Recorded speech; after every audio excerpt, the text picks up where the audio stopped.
Hola, ¿cómo están chicos, chicas? Muy buenas tardes. Por ahí, bueno, ya les compartí lo que es el artículo tercero constitucional en su última modificación. Yo les decía el sábado que por ahí dentro de la última modificación había sido la del año pasado. Exactamente no me acordaba la fecha, pero bueno, ya se las incluyó ahí en esta parte. La fecha fue el 15 de mayo justamente de 2019, donde se le hacen modificaciones al artículo, o mejor dicho, las últimas modificaciones al artículo tercero constitucional. Algunas de las modificaciones a grandes rasgos, quise ponerles un video que creo que está muy explícito, donde habla de estas 40 claves que se modificaron en el artículo tercero constitucional. Uno de ellos es donde la educación inicial se incluye educación básica. Ya no solamente es hablar de preescolar, primaria y secundaria, sino es hablar de educación inicial, educación preescolar, educación primaria y educación secundaria. Y corresponde a estos cuatro bloques la educación básica. Y hablando de que la educación superior se convierte en obligatoria también, que es algo que ya se había dicho en el gobierno anterior, pero se ratificó en pues en esta modalidad que se hace, ¿no? También se estipula la inclusión, se estipula la parte donde el Estado va a garantizar o se supone que debe garantizar que la educación sea para todos y que además sea laica y sea gratuita. Y que además, bueno, la ley establecerá los mecanismos y acciones necesarias que permitan a las instituciones y a las autoridades educativas, tanto federales como locales, que haya una eficaz colaboración para coordinar mejor el cumplimiento de la función de todas aquellas instituciones, o mejor dicho, toda la parte administrativa que va a colaborar para la mejora de la educación. Pero a grandes rasgos, pues estos son los puntos que se van a tratar con mayor fuerza en cuanto a las modificaciones al artículo tercero constitucional.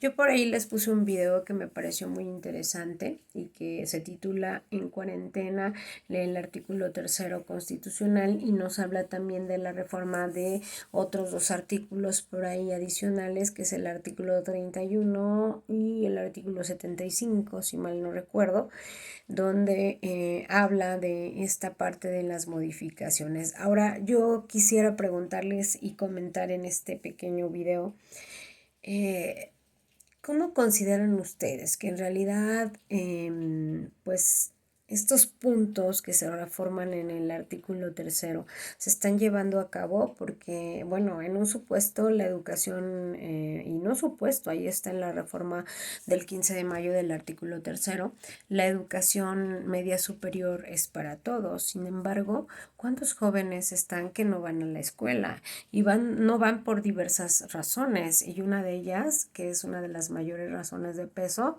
y de pesos, ¿no? En cuanto a que no hay dinero, pues no asiste a la escuela, ¿no? Entonces, si en el artículo tercero establece que la educación media superior la está garantizando el Estado, aquí la pregunta es, ¿en realidad la está garantizando el Estado? Y me gustaría que el sábado que vamos a debatir y a compartir esta parte de las modificaciones al artículo tercero, me comentarán ustedes si en realidad ustedes consideran que estas modificaciones apoyan el derecho a la educación, porque hablábamos del artículo primero, donde todos como mexicanos tenemos derechos, y además yo les hablaba que los primeros 29 artículos se convierten en el 2011 de garantías individuales a derechos humanos. Entonces esto quiere decir que la educación se convierte en un derecho humano, y que no solamente lo va a garantizar el Estado mexicano, sino que se va a garantizar a nivel internacional, porque se supone que según la ley, si un alumno no asiste a la escuela y no asiste porque los papás no lo dejan o porque no hay un apoyo económico,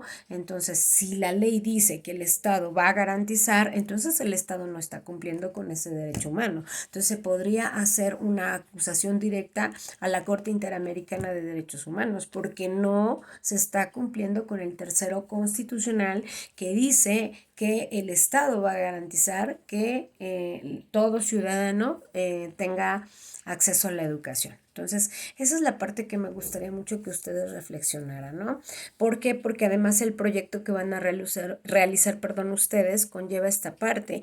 ¿Qué vas a reformar? Y lo hablábamos, ¿no? No me acuerdo quién decía, bueno, en Oaxaca se lleva esta educación, en el Estado de México, a lo mejor hacer pues, un punto comparativo, ¿no? A lo mejor en Oaxaca se podría decir porque no hay apoyo económico, porque no hay, pero bueno, volvemos al punto del tercero constitucional. El tercero constitucional dice que el Estado va a garantizar. Entonces, desde esa perspectiva, ustedes empezar a retomar y a reflexionar el artículo tercero constitucional. ¿Qué tanto cumple a cabalidad? Aún y con todas las reformas que se le han hecho, porque se supone, no se supone, sino también la educación superior se va a convertir en un derecho humano. Entonces, bueno, si el Estado debe garantizar que ustedes tengan educación superior, pues realmente la pregunta, volvemos, es, ¿se está garantizando? Entonces, bueno, estos puntos me gustaría mucho que los retomáramos y que ustedes en sus trabajos hagan esta parte de reflexionar, ¿no? Les mando un abrazo y nos estamos viendo el día sábado. Gracias.